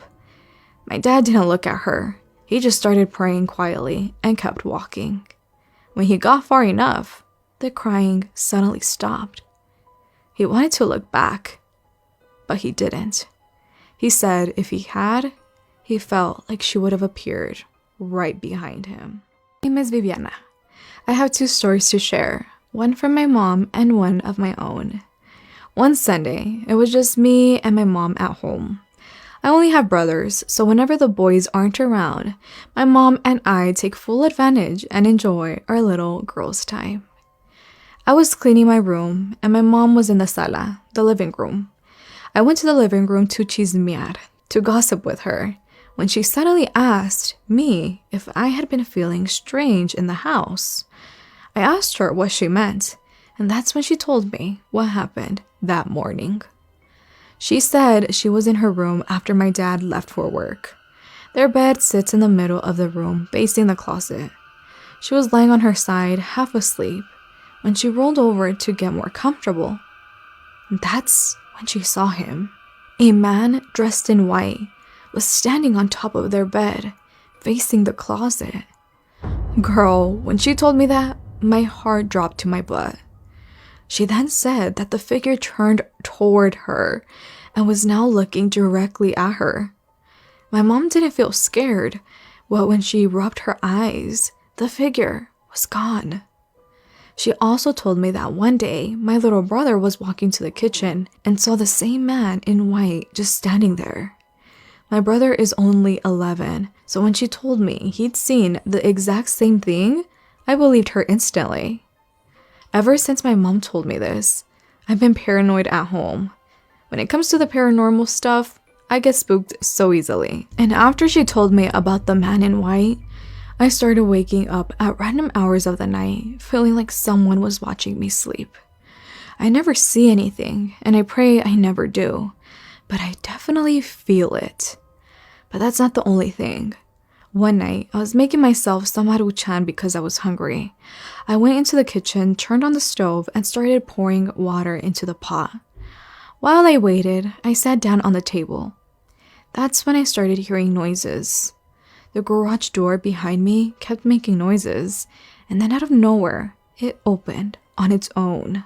I had never experienced anything paranormal until recently, but ever since my mom saw that figure, things have started happening. But deep down, I know God is with me and will protect me from anything evil.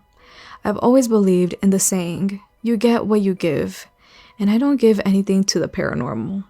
I listen to stories and watch videos because they're interesting, but I never open myself up to it.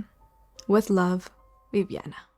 I was advised to stop covering this topic for my own safety, and that person is probably right. Because there were so many people of power involved with this, and it's an operation that's probably still taking place elsewhere in the country. It's also incredibly clear that a cover-up has been in the works, because how else do you explain this? A man found neatly tucked into his bed sheets with one wound to the head, but at the scene, 4 shell casings were found around him. There was no blood spatter around, and no gunpowder found on his own hands. Yet his death was somehow still determined to be self-inflicted. Above his body, posted on the wall, was a hand-drawn image of a little boy screaming. But why would anyone want to cover this up? Because this man had ties with the much larger child predator ring of North Fox Island and was a possible suspect in the snow killings. If you're new here, this is my part 5 video and probably my last, exploring the connection between North Fox Island and the Oakland County child killer, so be sure to go back and watch my previous videos that are in the playlist below. After Chris Bush's apparent self-elimination, people began to speculate that the picture above his bed depicted 12-year-old Mark Stebbins, who had been abducted and found dead in a snowbank. While Chris was still alive, he had been questioned about Mark Stebbins. He even took a polygraph test about his involvement, but the examiner at the time said that he had passed. Because of this, authorities ruled him out as a suspect, and he was let go. 1 week after Chris's release, 10-year-old Timothy King went missing. After his abduction, Timothy's father appeared on the news begging his son to come home. He said that once they were reunited, they could celebrate his birthday by having Timothy's favorite meal of Kentucky Fried Chicken. 7 days later, Timothy's body was found on the day he would have turned 11 years old. An autopsy would later reveal that the last meal he had eaten while in captivity was Kentucky Fried Chicken. Mitochondrial DNA found on both Timothy and Mark Stebbins' victims' bodies would turn out to be a match, which was the first confirmation that they had both become victims of the same perpetrator, but they could never identify who. Decades after Chris Bush's death, 3 different very experienced polygraph examiners would review Chris's polygraph test in the case of Mark Stebbins, and all 3 of the examiners said that it was incredibly clear that he had not passed that test. Chris Bush was known to never act alone and admitted to being part of a much larger ring of these types of men. And what potentially ties all of this together is that he was even on the client list of North Fox Island. Thank you for taking this journey with me, and I hope you'll follow along to see more content like this.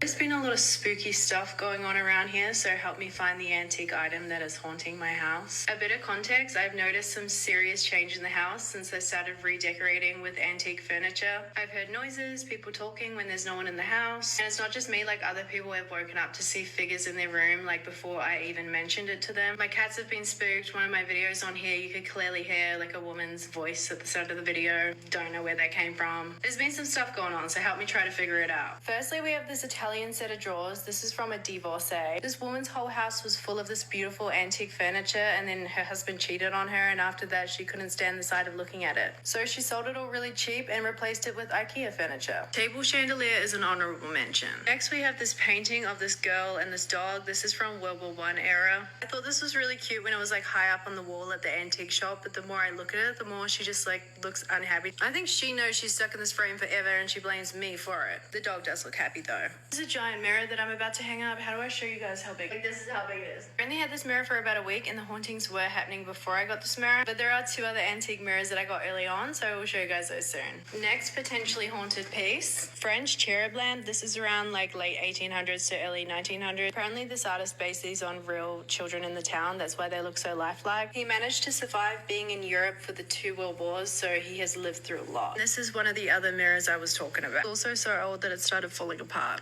I got this chair from a market, but it is originally from a deceased estate. Didn't think about that much at the time, but it could be the culprit. And these are some honorable mentions where I don't really know the story. This is an old Italian book that I've had to tie together with a bow because it's like falling apart completely in Italian. Vina Commedia, I think it's it. All right, we've got 3 items in this video that are potentially haunted. Let's talk about what that means first. So a lot of you might see or feel things in certain objects. It doesn't always mean it's haunted.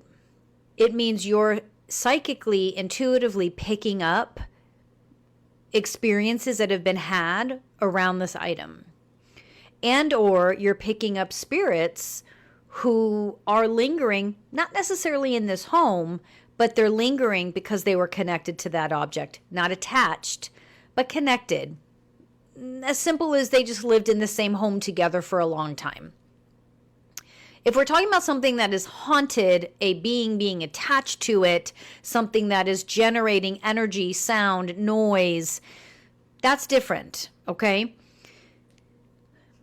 What I'm feeling are 3 objects. Tell us what you're seeing and feeling, because remember, we are all going to feel something different, and we are all going to feel very similar things, and both are true. Because the universe is massive, so there's no way one medium can ever know everything about everything.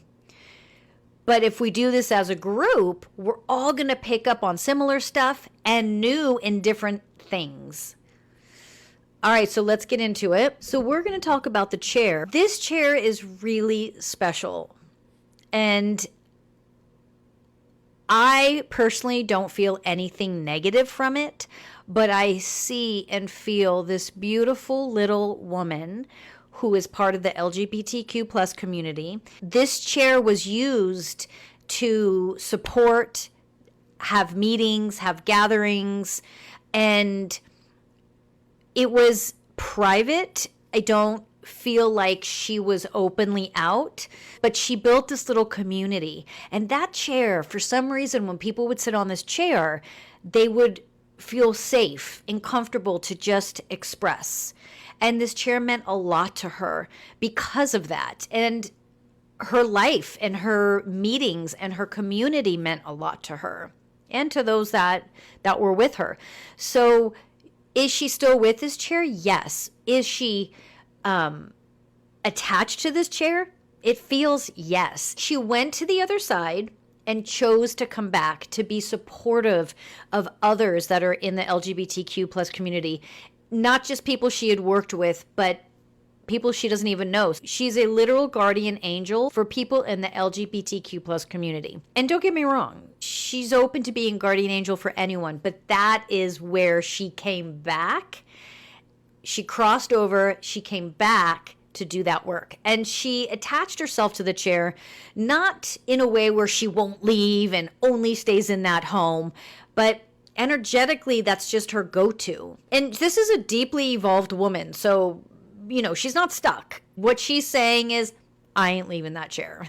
The woman who owns this home may hear her voice, but her voice isn't coming across. Like, if it's something scary, that's not her, because her voice isn't necessarily her speaking as much as it's like a vibration of who she is. Like this, it's almost like a song or just a sound that emanates off of her. Why? Because her voice was everything. It was how she healed. It was how she connected people. It was how she connected herself to people. She spoke, you know, that's what she did. She was a speaker.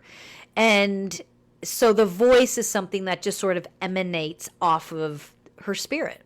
This piece is interesting because it you know that saying, moths to a flame? That's what this piece feels like. It feels like it draws in beings in a positive way.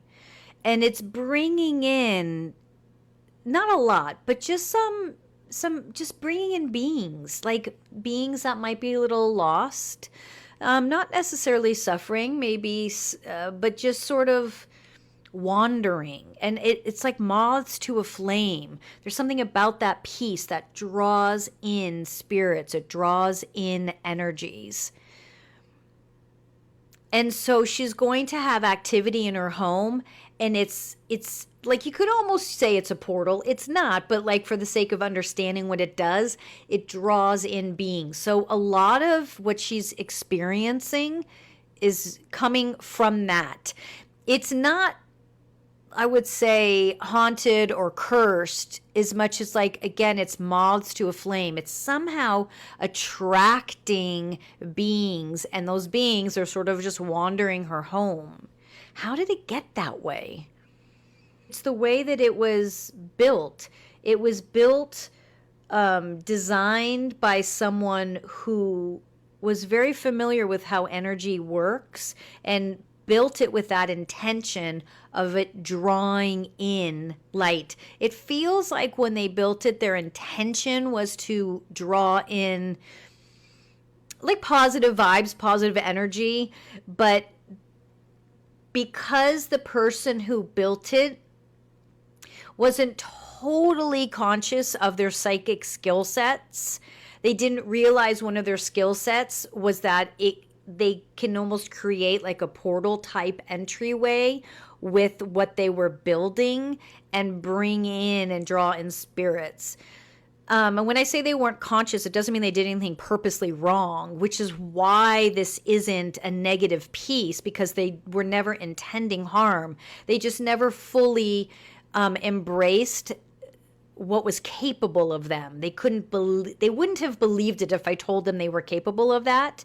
And so they continued to just create and build things, understanding they could put an intention behind it, and that intention would manifest, just not understanding how the depth of their intention and how big their intention really is and how powerful it really was. This piece is fascinating because it's like it was built on the backs of poverty-stricken, famine. There's children, but they're suffering, they're hungry, they're seeking shelter. This was built at a time when it's like this person was celebrating wealth when the like the entire city was just in famine, and there was just a select few that were wealthy and had enough, but the wealthy were not sharing that with everybody else. And so there was just intense suffering, and there was how the sounds of suffering children became stuck in this is crazy. Let me see if I get it right. The man that was creating this was notoriously rude, didn't serve others, hoarded his money, and was proud of that. Didn't apologize for that behavior. And there's a woman who lived there, a woman who lived in the community, a practicing witch, good witch. And she started casting spells on his work to, it's like teach him a lesson, to stop him from continuing to make money off of the suffering of those around him. And so you might ask, how was he making money off of the suffering around him? It was because he used them as like a muse. He would go out into the cities and the community and see these families and people and children.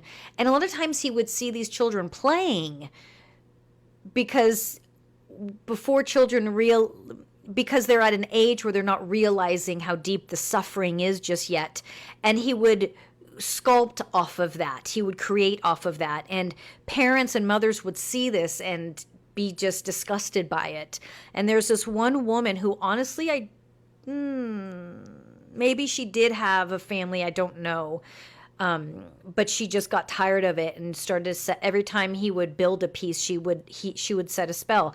How would she know when he was building a piece? Because I feel like he had a glass, like art center where he built these things, was like made of glass, like you could see in, and people would watch and see what is he creating next. And so everyone always knew what he was doing and what he was making and then going to sell or put on auction or display, have an art show. And so she would go in, and as he's creating these pieces, she would start putting a spell on them. And it's like condemning them to suffering. And these pieces would still sell, but people didn't realize when they brought them into their homes, things would start to change. So she did this with at least 3 of his pieces, if not more. I would get rid of this piece just solely so this woman who owns the home doesn't have,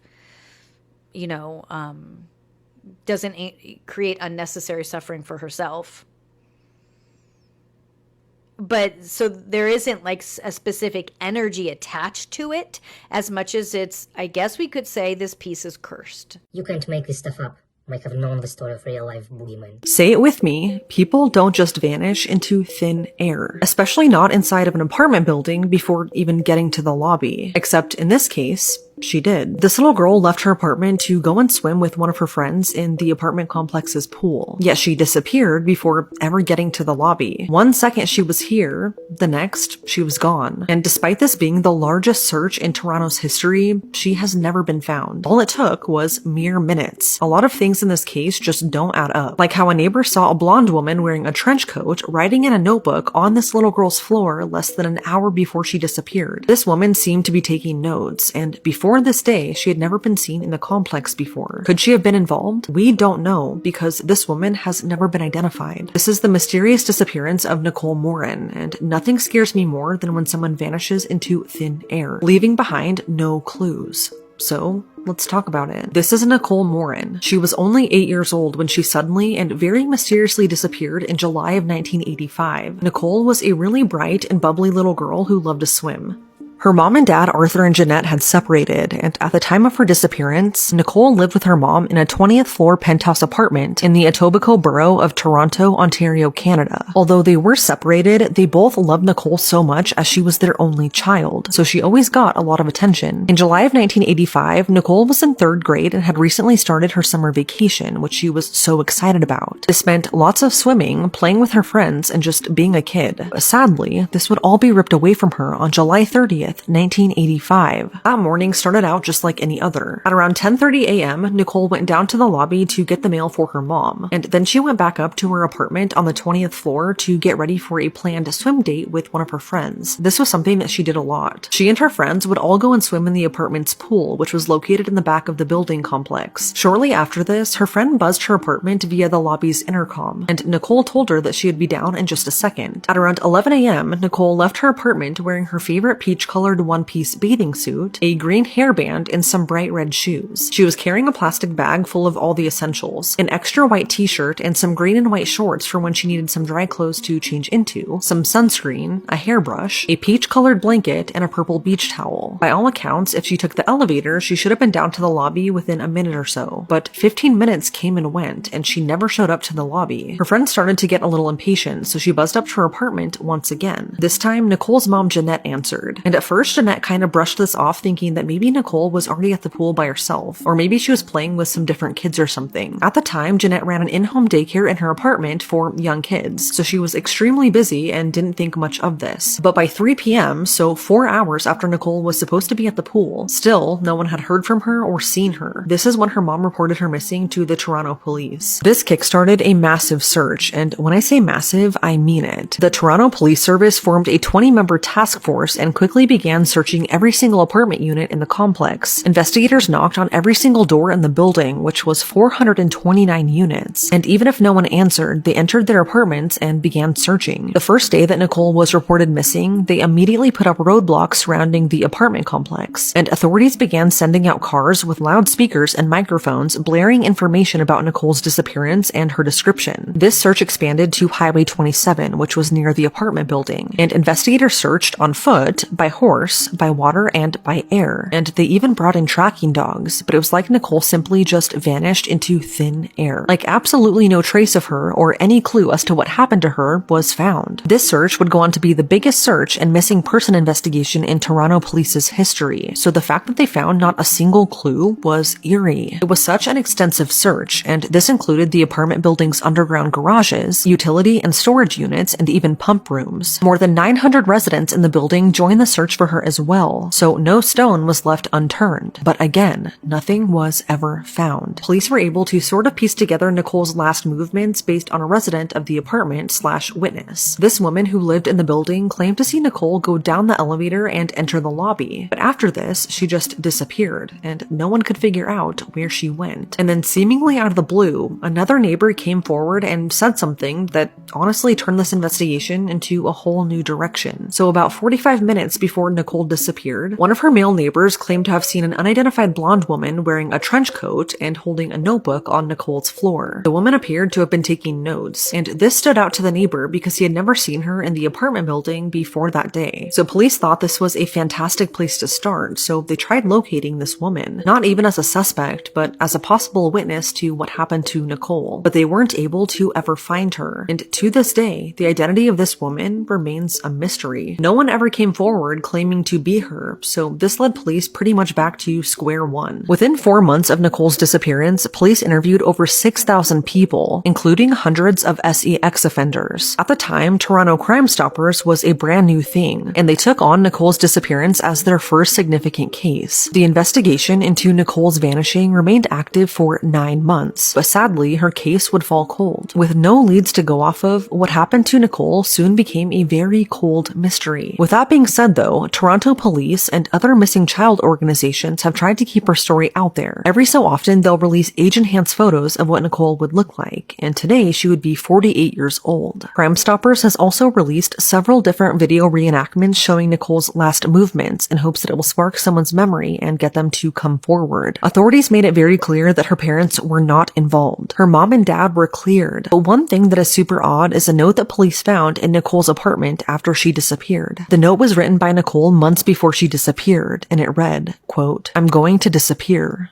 end quote. Nobody could figure out why she would have written that, and while some think that it could just be a red herring, others think it's directly connected to what eventually happened to her. After her disappearance, Nicole's dad Arthur quit his job and hired a PI, despite police advising against it. He moved back in with Nicole's mom and even began investigating her disappearance for clues himself. He just couldn't bear not knowing what happened to his only daughter. His investigation expanded all throughout Canada and even into the United States, so he covered a lot of ground. Sadly, he too found nothing. Then in 2004, a potential break in the case came, but it's a deeply disturbing possible reality. So in 2004, researchers for a Belgian organization announced that they believed they had matched photos of Nicole, which were taken directly from the police website, with pictures on a Dutch website that advocates for sexually abused children. In other words, they used biometrical analysis to compare each photo. And from that, they believe there is a strong resemblance between Nicole and a child in a pedophile network in the Netherlands. Authorities spent years investigating this lead, but no physical evidence was ever found connecting back to Nicole. And as of today, this case remains unsolved. And although we don't know what exactly happened to her, there are a few theories. One theory is that Nicole was abducted by someone who lived in the apartment complex, or at the very least was abducted by someone who visited the complex a lot. I mean, she was taken within a matter of minutes, so whoever did this had to know the layout of the building pretty well to pull off such a risky kidnapping. This leads me to my next point. Some think that Nicole knew whoever kidnapped her because no one heard any screaming, and there was no sign of a struggle at all. None of her belongings were ever found either, so some think that she went with someone that she thought she could trust, and was then killed. There was no security cameras in the building or any CCTV, but what's devastating to know was that the building was actually going to be having security cameras installed within the same week that Nicole was kidnapped. It's just tragic that this happened before that could take place. The last theory is that the unknown blonde woman was involved. What gets me is that Nicole's disappearance was huge, so this woman definitely knew that a child was missing. So why hasn't she ever come forward? If she wasn't involved, do you think that she would come forward and contact police to clear her name, and possibly be a witness to whoever actually took Nicole? It's weird that she was never seen in the complex before that day. So personally, I feel like she was involved somehow. And lastly, some think that Nicole was buried somewhere on the apartment's grounds, or somewhere inside the building, and she has just never been found. I don't think this is super likely because the complex was literally torn upside down looking for her. So I feel like if she was still there, she, or at least some of her belongings, would have been found by now. Sadly, Nicole's mom died in 2007 without ever knowing what really happened to her only child. Her dad still lives in the Etobicoke neighborhood, still searching for his little girl. I feel horrible for Nicole, obviously, but also for her friend that she was supposed to meet up with that day. It must feel really heavy and traumatizing knowing that your friend disappeared on the way to hang out with you, never to be seen again. I hope she's found peace and healing. It's crazy to me that it only took a matter of minutes for Nicole to completely vanish off the face of the earth. And I just cannot imagine one of my kids going missing and then being forced to live the rest of my life never knowing what really happened to them. That's a different type of hell that no one should ever have to experience. But it's now been 40 years, and whatever really happened to Nicole that day in that building remains a mystery.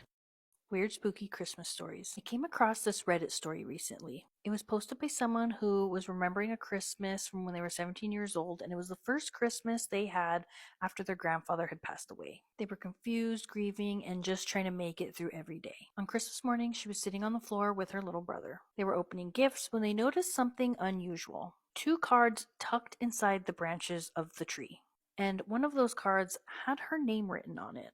Nothing strange until she opened it. Inside was a short message, just 3 words. Love you, Peanut. Written in her grandfather's handwriting. That was the nickname only he used for her.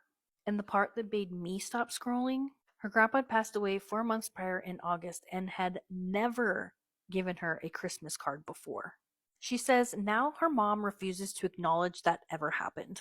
But her brother remembers it exactly like she does. For years afterwards, there was a photo of her holding up the card. She said it wasn't until all of the grief that she and her family had been holding onto did that photo finally just disappear. She can't find it anywhere anymore, even though she always had it.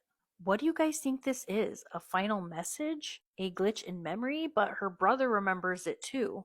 Let me know what you guys think in the comments, or if you've ever had an experience like this, send it my way. Just days before Christmas, he would go on to commit one of Scotland's most depraved murders. I'm True Crime Caitlin, and this is the murder of Luciana Mora. The 4th of December 2014 was a regular day for the Mathieson family. They had went out and done a spot of Christmas shopping before returning to their home in beautiful Falkirk, Scotland, where they all shared a family meal together. While Mother Suzanne was getting herself ready, she was going to be going out for a works Christmas party this evening. Her husband Stephen would take their oldest son to his grandparents' house where he was going to be spending the night, leaving Stephen with just the 4-year-old son. 38-year-old Stephen was working as a car sales manager, and he was described as someone who was everyday, ordinary, and even a little bit boring. But unbeknownst to anyone else, over the past couple of years, Stephen had built up a crippling debt in order to fund his cocaine addiction. After waving his wife off to go and enjoy a night and putting his 4-year-old son to bed, Stephen started to abuse the substance. Literally, while his son is upstairs in bed. He would then hire a sex worker to come to his home on Springfield Drive, and she arrived at around about 11 p.m.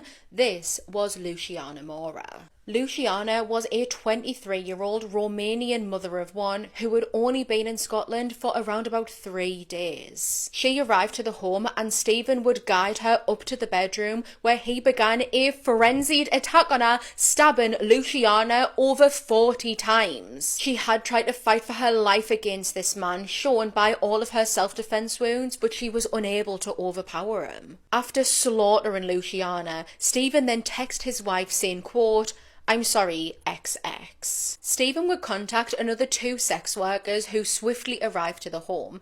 When they arrived, immediately nothing seemed off. Stephen seemed normal, calm, and was just kind of sat in a chair in the sitting room. He guided both of the women upstairs to the bedroom, making them walk into the dark bedroom first. He closed the door behind them all, and when he flicked on the light, there was the body of Luciana lay on a blood-soaked bed and her entire body covered in stab wounds. Upon the women seeing this, they spun around on their feet and tried to run out of the door, but Stephen there was blocking them. He was holding a knife in each of his hands, taunting the women, threatening them. He would stroke the women with the knives and told them, "I've already committed 1 murder, I don't mind committing another 2 more. He ordered the girls to strip naked and dance for him, and terrified for their lives, they did exactly what he said. One by one, he would then rape both of these women on the very same bed where Luciana's body was lay. Stephen would then lead both of the women back downstairs, where he continued to assault and degrade them up until he became distracted for a moment. He heard a car pulling up outside, and thinking that it was his wife, he went to the window and peeked out, and the women saw this as the only opportunity that they could to get away. They stood up and made a beeline for the door, racing out, and they are both still completely naked. They would run away from Stephen, and he pursued them. He even got so close to one of the women that he was able to slash their leg with a knife. However, they were just that bit quicker than them. They were able to make it to a neighbour's house where they brayed on the door, and thankfully this neighbour let them in and rang the police for help. Stephen himself would then return home and called 911, telling the operator, quote, "I've been high on drugs and I've killed a prostitute. Tell the officers I'm not aggressive. I'm sitting on the couch. I had 2 other girls, but I've let them go." At the High Court in Livingston, Stephen Mathieson would plead guilty to the murder of Luciana Mora. For this, he would receive a sentence of life imprisonment with a minimum of 22 years to serve. A day before Mother's Day, one mother in Missouri would vanish.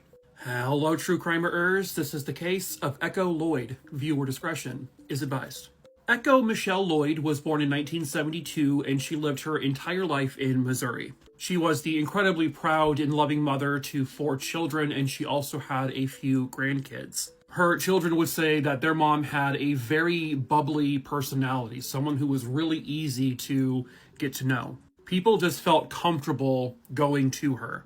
At the time this case occurred, she had moved to Edwards, Missouri. And she was living in a very like a remote property. That's like a 10-acre property, specifically right here. And you can see there's really not much around it. You can see a property down there. You can see a property up there. But she lived alone at the time in this trailer. She had been separated from her husband for some time. The last time anyone heard from the 47-year-old mother was the day before Mother's Day of 2020, so on May 9th. Echo had talked to her daughter Kelsey, and then the following day, she would go to her mother's home to say Happy Mother's Day and to give her some flowers. But when she knocked on the door, nobody answered. And her mother's car was also not parked in front of the house. So she left the flowers and the card on the porch, and on the card it just told her, to please call me when you get home and when you get these. Echo never called her daughter.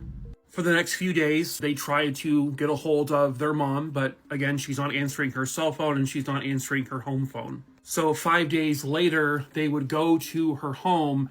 This time, the car is parked out front. She goes to knock on the door. She starts banging on the door and the window, but they're getting no response. So the daughter will end up breaking a window to get inside the house because she doesn't know if her mother's, dying or passed out. But when she gets inside, there's no sign of her mom. Her purse, her wallet, her ID were all still in the home. There were things kind of strewn about on the floor. There was also rotten food out on the counters. And the house being messy and in disarray was way out of character. She was extremely OCD. She kept everything very, very neat. This did not look like something she would leave behind. What was kind of strange, though, was that even though her car was out front, they could not find her car keys. They did not find her cell phone. And the medications she took were also missing from the home. So they report their mother missing because something is very wrong here. There was no, real signs of foul play, meaning there was no sign of an altercation. Nothing was broken or tossed over. There wasn't any blood or pulled out hair or anything along those lines. No forced entry. When police were looking into this, they discovered that the last time anyone saw her physically was on May 9th, 2020. She had gone to a Dollar General. Multiple witnesses would claim they saw her there. They also found a receipt in the home that was dated May 10th from Walmart after the Dollar General trip. And it sounds like she actually entered the home after the flowers and the card were left. I'm assuming they were brought inside the house, but I'm not 100% sure. Was something already in the process of happening when maybe Echo entered the house that day? Echo Lloyd's cell phone has not been used since. I have to imagine they have pinged it, but they have not located it. While she took her medication or someone had her medication, she had not called to refill it. Her bank account has not been touched since May 9th. One extra wrench in this is that Echo had a neighbor, a male, that was apparently giving her a lot of problems. He was extremely possessive. And she had told people that she was not sure how to talk to this person, how to approach them, that this person may be a little off, maybe a little dangerous even. Now, that person, that neighbor, has been talked to. They have denied having anything to do with whatever happened to Echo. No suspects have been publicly named. No persons of interest have been publicly named. There is currently a monetary reward for any information that helps lead to discovering what happened to Echo and bringing her home. A person cannot just disappear into thin air. Someone knows something. Perhaps that someone is you. Echo has tattoos of the words "Let It Be" and tattoos of birds on her right forearm, the names of her 4 children, Kelsey, Casey, Caitlin, and Kylie, on her right wrist, a blue survivor ribbon on her wrist, a rose on her ankle, and a butterfly on the right side of her chest. If you have any information on this case, you are asked to please call 573-526-6178 or 660-438-6135. Jesus Christ, hello! Hi! Okay. Hello, true crimers. This is the case of Sean Vincent Gillis. Viewer discretion is advised. On February 27th, 2004, the body of Donna Bennett Johnston was found. She was found in a drainage canal in Baton Rouge, Louisiana. There were tire tracks, fresh tire tracks near her body, which police would take images of and castings of. They did a very extensive search to see where that tire may have been purchased, and they kind of came into some luck. It was a very rare brand of tire. In fact, only 90 of those tires had been sold. They were able to narrow it down even further and found the car it belonged to. And it belonged, oh, come on. Ugh. God, it looks like a Pomeranian died on your face. Well, it led to him, Sean Vincent Gillis. Then they collected DNA from him with a search warrant, and they discovered that his DNA matched DNA found with Donna's body. But it wasn't just her murder he was linked to with DNA. Then they got a warrant to search his home, and they found some extremely disturbing images on his computer. He had taken photos of Donna Johnston's mutilated and dismembered body, including images of her body in his trunk. They also found images of several other women who were also murdered. He used these images for self-gratification. Some people. Sean Gillis was born on June 24th, 1962, and he basically lived his whole life in Baton Rouge. His dad abandoned him when he was a child, so he was raised by his mom and his grandparents. By the time he was 17, he already had a long list of issues with police, DUIs, possession of marijuana, contempt of court, and then in 1994, he would later confess that his first murder victim was Anne Bryan. She was 82 years old. He had broken into her house simply with the intent of sexually assaulting her, but when he touched her, she screamed, and so he says he then slit her throat to make her stop screaming, and then he stabbed her 50 times. He would then kill Catherine Hall. She was a woman who apparently lived on the streets and was a known user of illegal substances, and he just killed her, and then threw her away like she was trash. He then killed Hardy Schmidt. He had stalked her when she was jogging, and he finally decided to do something to her. So he actually hit her with his car. He then forced her into his car, where he would then later sexually assault her, and then he murdered her. And then 2 days later, after storing her in a trunk, he dumped her body. He was also linked to the murder of Joyce Williams, Lillian Robinson, Marilyn Nevels, Johnny Mae Williams, and according to him, she was actually his friend. They had been friends for 10 years. And then he just decided to kill her. He said his urge he couldn't fight his urges, and he just did it. And then Donna Bennett Johnston was his last victim. He had sexually assaulted her and then strangled her to death. He then slashed off her breasts, cut off her left nipple. He cut out a tattoo she had on her thigh, and then he severed off her arm at the elbow. And then he just threw her away like she was just a bag of garbage. But it was his tire tracks that would lead to her killer being caught, which then led to the DNA, which then led to them finding out that the DNA was also on several other of these women. And so basically the caterpillared mustache piece of human garbage would end up just confessing. God damn it, I hate this photo. So in 2007, I believe, he would plead guilty to the murder of Joyce Williams. And then in 2008, he was charged with the murders of Catherine Hall, Johnny Mae Williams, and Donna Bennett Johnston. And he was convicted for every murder he was charged with. God, and he was sentenced to multiple life sentences without the possibility of parole. And he is just a... God, those eyes are utterly horrifying. He is just a sick man who did this for his own gratification. I don't understand how humans... that there are people out there who can be this way and be comfortable with it. Like, he was doing these things and it was easy for him. He was comfortable with it. It gratified him. I don't understand it. He ended the lives of 8 women. And some of these women, unfortunately, people just didn't seem to care about. And that's just what makes this, it just makes it worse. How are there people out there that exist that can do something like that to these 8 people or anyone in general? I hope his life in prison has been nothing but complete and utter hell on earth.